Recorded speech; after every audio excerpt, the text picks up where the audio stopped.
Hi, இன்றைக்கி பசங்களுக்கு ரொம்ப சளியாக இருக்கிறதுனால தூதுவளை ரசம் தான் வச்சுருக்கேன். அது செய்கிறதுக்கு ஒரு பெரிய நெல்லிக்காய் சைஸ் அளவுக்கு புளியை எடுத்து தனியாக கரைச்சி வச்சுக்கோங்க. மிக்ஸி ஜாரில் 1 ஸ்பூன் சீரகம், 1.5 ஸ்பூன் மிளகு, 3 பச்சை மிளகாய், கொஞ்சம் கருவேப்பிலை, கொஞ்சமாக அந்த காம்போடு சேர்ந்து மல்லி இலை, அப்புறம் ஒரு துண்டு இஞ்சி, சின்ன துண்டு இஞ்சி போதும், கைப்பிடி அளவுக்கு தூதுவளை, ஒரு 10லேருந்து 15 பல் அளவுக்கு வெள்ளைப்பூடு எல்லாத்தையும் சேர்த்து நல்லா கொரப்பாக இந்த மாதிரி அரைச்சி தனியாக எடுத்து வச்சுக்கோங்க. இப்போ அந்த புளியை நல்லா கரைச்சி அதில் 5 தக்காளி எடுத்து நல்லா கரைச்சி எடுத்துக்கோங்க.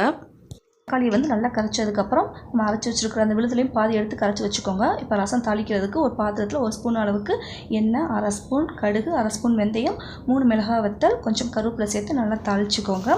நல்லா பொரிய விட்டதுக்கப்புறம் நம்ம அரைச்சி வச்சுருக்கிற மீதி பேஸ்ட்டையும் சேர்த்து நல்லா லோ ஃப்ளேமில் வச்சு நல்லா மிக்ஸ் பண்ணிக்கோங்க. நல்லா மிக்ஸ் பண்ணதுக்கப்புறம் கொஞ்சமாக தூதுவளை சேர்த்துக்கலாம். அரைக்கிறதுக்கு தூதுவளை சேர்த்துருக்கேன், தாளிக்க கொஞ்சம் சேர்த்துக்கிறேன். நல்லா மிக்ஸ் பண்ணதுக்கப்புறம் புளிக்கரைசலை சேர்த்துக்கலாம். புளிக்கரைசலை சேர்த்ததுக்கப்புறம் தேவையான அளவுக்கு ரசமுக்கு தேவையான அளவுக்கு தண்ணி கொஞ்சம் சேர்த்துக்கோங்க. இப்போ இதில் ஒரு 1/4 ஸ்பூன் அளவுக்கு மஞ்சத்தூள், கொஞ்சமாக பெருங்காயத்தூள், தேவையான உப்பு சேர்த்து நுர கட்டி வரும்போது ஸ்டவ் ஆஃப் பண்ணிக்கலாம். அவ்வளோதான், தூதுவளை ரசம் ரெடி ஆயிடுச்சு.